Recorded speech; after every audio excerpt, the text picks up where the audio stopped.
Good morning बच्चों। कक्षा 10 की गणित की कक्षा में आप सबका स्वागत है। आप लोग कैसे हैं? आशा करते हैं जो पढ़ाया जा रहा है वो आपको समझ में आ रहा होगा।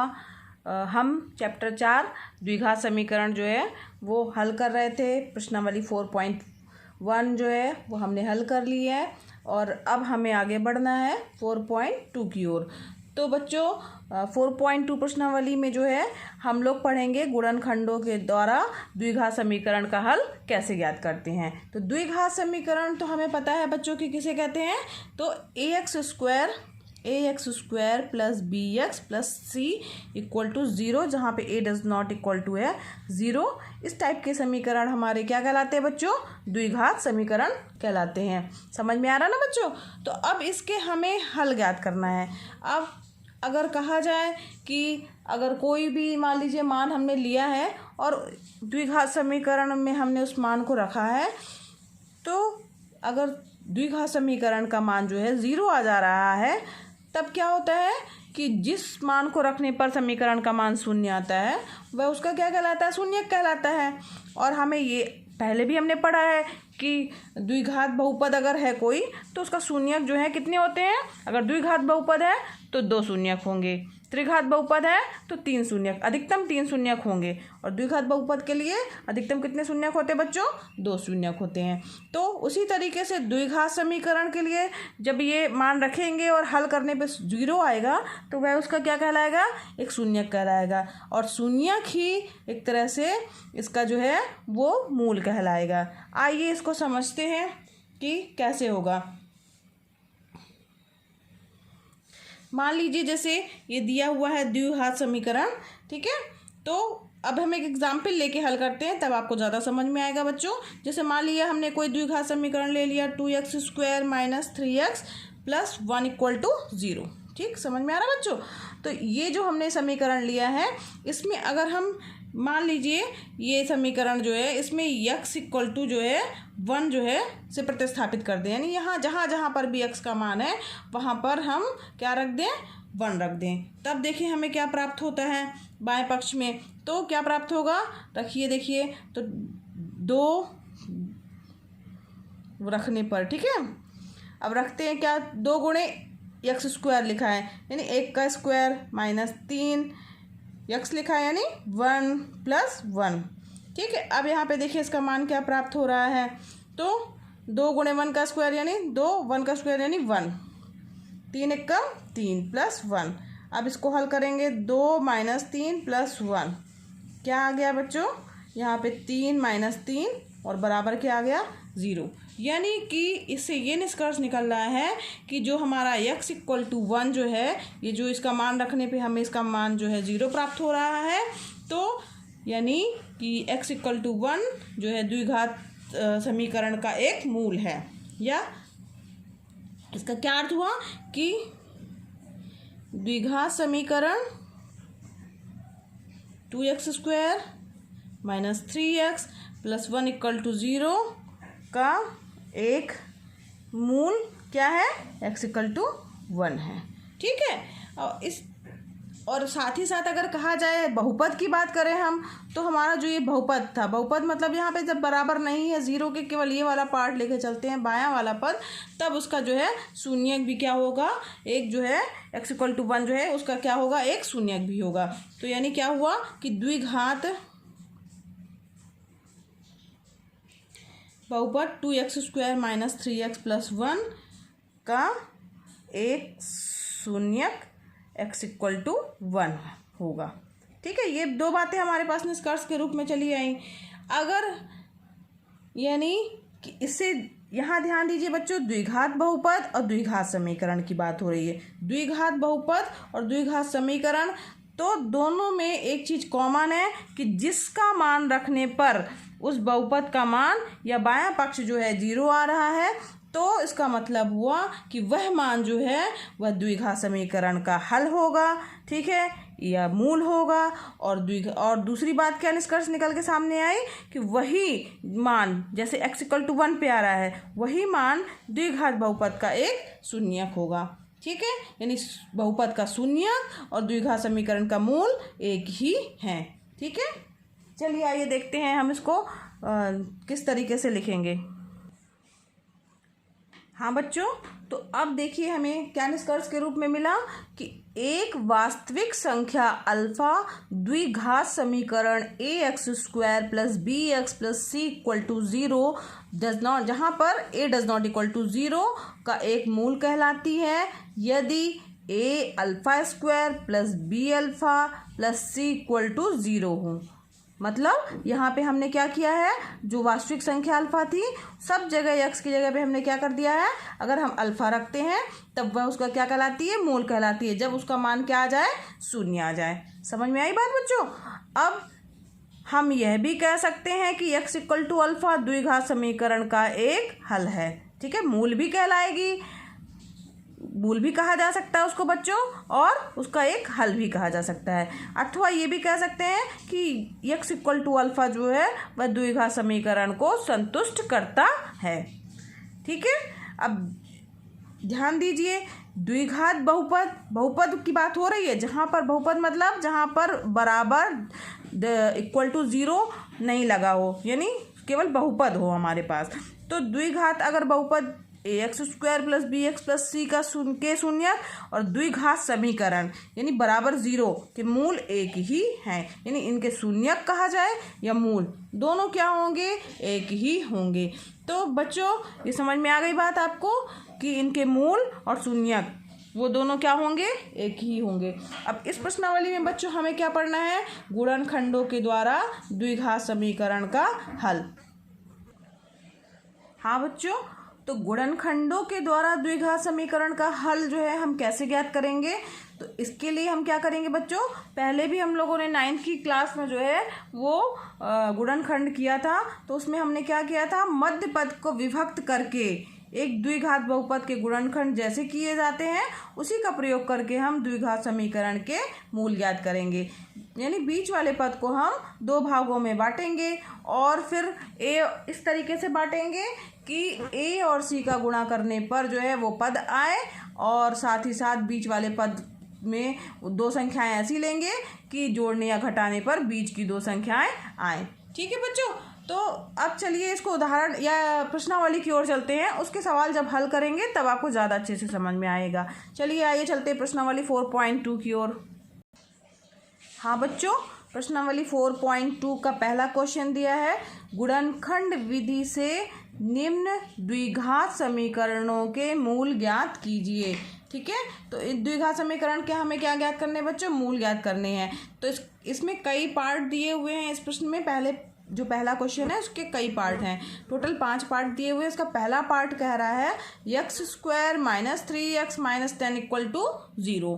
ठीक है, तो इसका हमने गुणनखंड विधि से जो है हमें क्या ज्ञात करना है बच्चों, मूल ज्ञात करना है। तो जैसे कि मैंने आप लोगों को बताया बच्चों कि इसमें जो है वो बीच वाले भाग को, जो बीच वाला भाग है उसे 2 भागों में हमें तोड़ना है। ठीक, और किस तरीके से तोड़ना है कि जो यहाँ वाला पार्ट है और यहाँ वाला पार्ट, ध्यान दीजिएगा बच्चों, बहुत अच्छे से समझिएगा कि जो x² के सामने का गुणांक है और जो अचर पद का गुणांक है, x² के सामने का गुणांक और अचर पद का गुणांक कितना हुआ, यहाँ पे तो चूंकि कुछ लिखा नहीं है यानी 1 है, तो 1 और 10, तो 1 गुणे 10 कितना हो गया, इक्वल टू 10। यानी कि गुणा करने पे कितना, ये गुणा करने पे 10 आए, और बीच वाले पद को 2 ऐसे भागों में तोड़ना है कि जोड़ने या घटाने पर जो है वो 3 या -3 आए। ठीक है, यहाँ -3 लिखा है तो यानी -3 आए। तो हम ऐसे कौन से 2 भागों में तोड़ेंगे, गुणा करने पे कितना आ रहा है 10, यानी हमें तोड़ना किसको है, 10 को तोड़ना है। ध्यान दीजिएगा बच्चों, जो x² का गुणांक है और अचर पद का जो गुणांक है, अचर पद है जो हमारा, उन दोनों को गुणा करने पे जो भी आएगा, जो संख्या आएगी उस संख्या को तोड़ना है हमें 2 भागों में। ठीक है, किस तरीके से तोड़ना है कि जोड़ने और घटाने पे बीच वाला पद आए। तो 5 और 2 में अगर हम तोड़ देंगे, अगर हम इसको -5 और 2 में तोड़ दें तो 5 दूनी 10 हो जाएगा। ठीक है, -10 आ जाएगा यहाँ गुणा करने पे, और यहाँ पे -3 भी आ जाएगा। तो यानी कि हम इसको 3x को हम 5 और 2 में तोड़ेंगे तो 5 में से 2 गया 3। समझ में आया बच्चों? इसको ज़रूर समझ लीजिएगा। यहाँ x स्क्वायर का गुणांक रहता है और अचर पद जो रहता है उनका गुणा करने पे जो भी आएगा उस संख्या को हमें 2 भागों में तोड़ना है कि जोड़ने घटाने पे बीच वाला पद प्राप्त हो जाए। चलिए आइए देखते हैं इसको कैसे हल करेंगे। ठीक, एक्स स्क्वायर अब -3x है ना, तो इसको हम लोग क्या लिखेंगे 5x -5x और +2x। ठीक, अब -5x में से 2x गया तो कितना आ जाएगा -3x ही आएगा ना बच्चों ये, और यहाँ पे -10 है तो इसको पहले पद को लास्ट पद को कुछ करने की जरूरत नहीं है। हमें जो भी करना है वो बीच वाले पद के साथ करना है और बीच वाले पद को ही तोड़ना है। और कैसे तोड़ना है वो मैंने आपको अभी समझा दिया। ठीक है, समझ में आ गया ना बच्चों? चलिए आइए देखते हैं। अब यहाँ पे क्या कॉमन आ रहा है, x कॉमन आ रहा है, x -5। अब यहाँ इन दोनों पदों में क्या कॉमन है बच्चों, 2 कॉमन है। क्या जाएगा x -5 = 0। यहाँ ध्यान दीजिए फिर से, इस पद में और इस पद में क्या कॉमन दिख रहा है हमें, x -5 दोनों पदों में दिख रहा है ना बच्चों, तो इसको कॉमन ले लेंगे। x -5 हमने कॉमन ले लिया, क्या बचा हमारे पास, इस वाले में x बस केवल बचा, इस वाले पद में क्या बचा हमारे पास 2 केवल बचा = 0। ठीक, यानी x -5 और x +2 = 0। अब एक तरह से कहा जाए x -5 = 0 और x +2 = 0। ठीक है, अब x बराबर क्या आ जाएगा, यहाँ पे इस तरफ जाएगा दूसरी तरफ तो क्या जाएगा x = 5, इधर x = क्या आ जाएगा -2। यानी इस द्विघात समीकरण के 2 मूल कौन से होंगे, x = 5 और x = -2। समझ में आया बच्चों? तो उत्तर अलग से लिखेंगे। अतः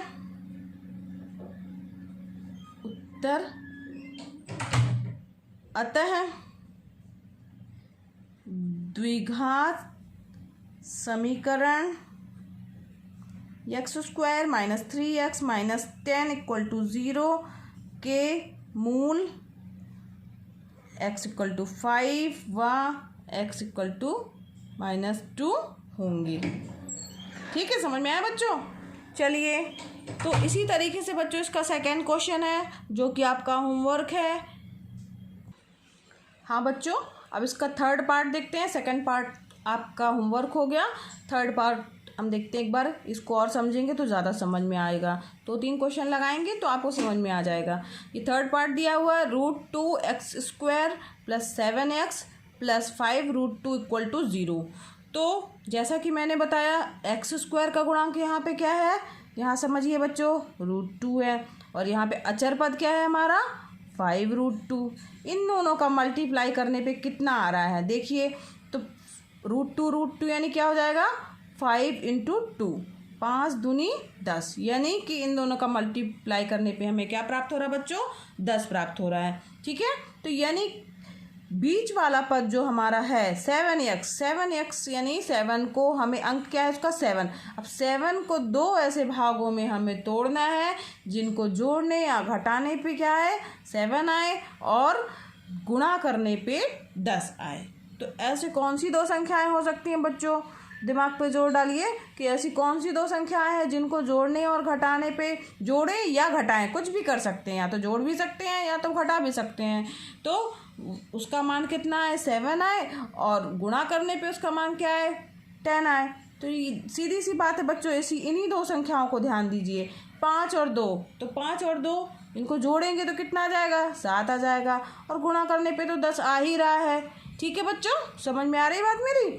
चलिए, तो बहुत आसान है, हमें 7 को हम कैसे तोड़ेंगे 5 और 2 में तोड़ेंगे। 5 और 2 जोड़ेंगे तो हमारे पास क्या आ जाएगा 7 आ जाएगा।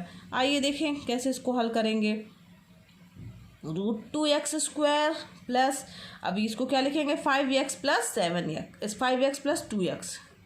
ठीक है, 7x को हमने तोड़ा, ध्यान दीजिएगा बच्चों, 7x को हमने क्या लिखा है 5x + 2x + 5 √2। ठीक है, = 0। समझ में आ रहा है बच्चों? बीच वाले पद को तोड़ा मैंने, किस तरीके से तोड़ा इसको ध्यान से देखिएगा, समझिएगा। अगर नहीं समझ में आ रहा है तो वीडियो को फिर से रिपीट करके देखिएगा। ठीक है, तो समझ में आ जाएगा। अब यहाँ ध्यान दीजिए कि क्या कॉमन दिख रहा है, इस वाले पद में, तो x केवल कॉमन दिख रहा है। क्या आ जाएगा हमारे पास में? √2x आ जाएगा प्लस 5। यहाँ पर ध्यान दीजिए बच्चों, क्या कॉमन दिख रहा है?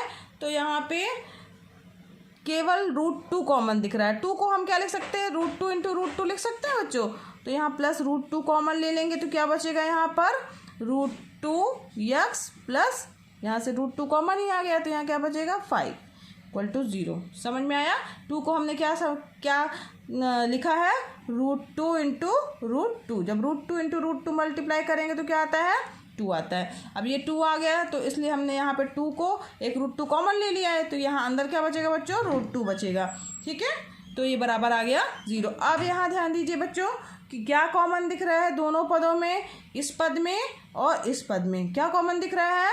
√2x प्लस 5, और इसमें भी क्या दिख रहा है? √2x plus 5। दोनों में कॉमन है ना बच्चों, तो ये कॉमन ले लेंगे। क्या आ जाएगा? √2x प्लस 5 कॉमन आ गया।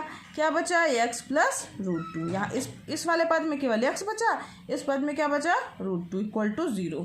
अब इसका मतलब क्या हुआ? √2x प्लस 5 = 0 भी होगा और x प्लस √2 भी = 0 होगा। ठीक, अब इसका मतलब क्या आ गया?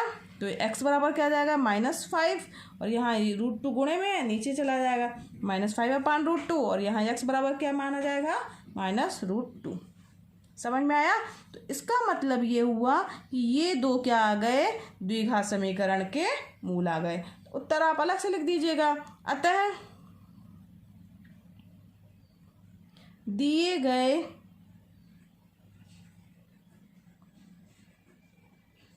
द्विघात समीकरण के मूल x = -5/√2 व x = -√2 होंगे। ठीक है बच्चों, समझ में आया कैसे होंगे? चलिए, इसी तरीके से इसका चौथा क्वेश्चन है और पांचवा क्वेश्चन भी इसी तरीके का है। आपको दूसरा क्वेश्चन, चौथा क्वेश्चन और पांचवा क्वेश्चन, ये तीनों क्वेश्चन जो है वो आपको होमवर्क के रूप में है, इन्हें आपको हल करना है।